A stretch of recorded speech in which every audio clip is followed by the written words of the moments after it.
तो चलिए करते हैं शुरुआत। तो सबसे पहले आपको बताती हूँ इस वक्त की बड़ी खबर यह है कि अमेरिका ने ईरान पर ताबड़तोड़ हमले कर दिए हैं। ईरानी हमले के दावे के बाद यूएस का भी एक्शन देखने को मिला है।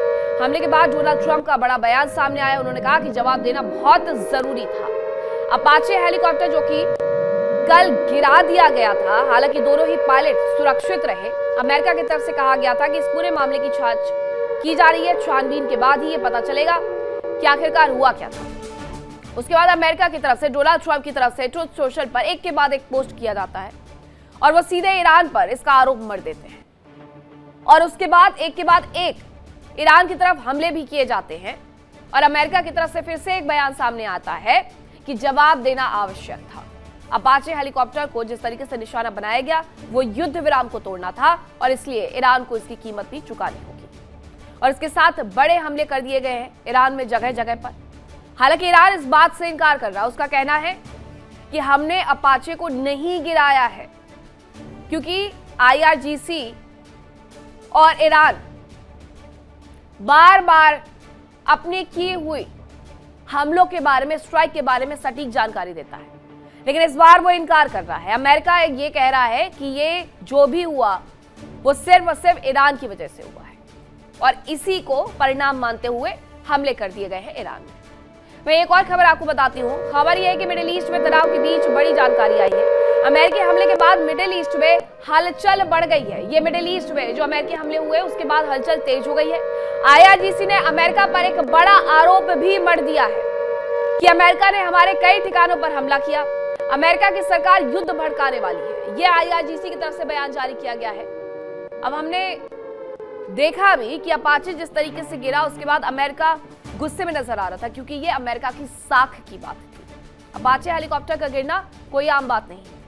एक ऐसा विमान, एक ऐसा हेलीकॉप्टर जो सबसे ज्यादा ताकतवर माना जाता है, सबसे ज्यादा सुरक्षित माना जाता है, किसी भी मौसम में वो उड़ान भरने के लिए सक्षम है।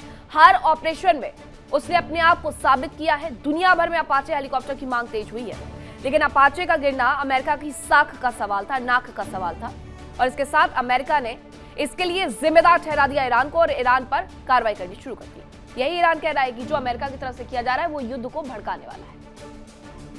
अब आपको ग्राफिक्स के माध्यम से बताती हूं कि ट्रंप के कंट्रोल में क्या क्या नहीं है। ट्रंप के कंट्रोल से ये युद्ध बाहर जा चुका है। तो सबसे पहले मिडिल ईस्ट की जंग उनके कंट्रोल में बिल्कुल नहीं रह गई है। वो जो चाहते थे मिडिल ईस्ट में ना तो वो हासिल कर पाए हैं और ना ही उन्हें हासिल होता हुआ नजर आ रहा है। स्ट्रेट ऑफ हॉर्मुज की स्थिति जस की तस बनी हुई है। डोनाल्ड ट्रंप वहां नाकेबंदी करके बैठे जरूर है, लेकिन काबू उनका वहां पर भी नहीं है, कंट्रोल वहां पर भी नहीं है। ईरान के फैसले, उन्होंने सोचा था कि हम आएंगे, आयतुल्लाह अली खामनेई को मार गिराएंगे, वहां के रिजीम को परिवर्तित करेंगे और ईरान के लिए फैसले अमेरिका लेगा, जो कि नहीं हुआ है।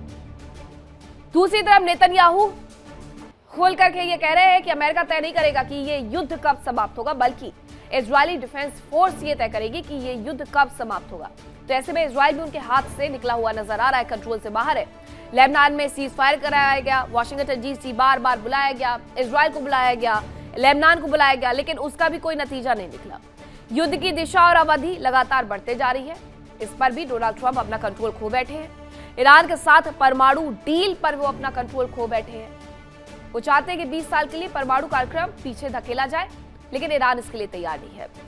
अमेरिकी सीनेटर जो कल तक उनके साथ खड़े हुए थे, लेकिन ईरान में जिस तरीके से उन्होंने युद्ध लड़ा है, अमेरिकी सीनेटर भी उनकी पार्टी के नेता तक उनका साथ छोड़ते हुए नजर आ रहे हैं। उनके खिलाफ जाकर के वोट कर रहे हैं इस युद्ध को रुकवाने के लिए। दुनिया में दादागिरी और दबदबा डोनाल्ड ट्रंप का कम हो गया है इस युद्ध के साथ। जिस पर कभी अमेरिका सुपर पावर का कंट्रोल हुआ करता था, वो जो चाहता था उस देश में वो करवा सकता था, आज वो सिरे से नकार दिए गए हैं। वैश्विक तेल बाजार पर अपना कंट्रोल डोनाल्ड ट्रंप खो चुके हैं, उस पर भी उनका कोई कंट्रोल नहीं है।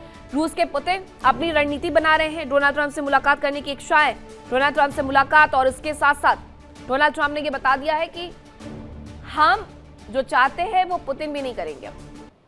पुतिन को रोकने के बहुत प्रयास किए, शी जिनपिंग से जाकर के मुलाकात कर ली, वर्ल्ड ऑर्डर में अपने आप को साबित करने की कोशिशें भी युद्ध के दौरान की गई, लेकिन शी जिनपिंग पर भी कौन सा उनका कंट्रोल रहा है। देखिए इंडिया डेली 24/7 अब आपके स्मार्ट टीवी पर। इंडिया डेली मौजूद है सभी डिजिटल प्लेटफॉर्म पर लाइव और लगातार। इंडिया डेली 24/7 हर दिन राष्ट्र को समर्पित।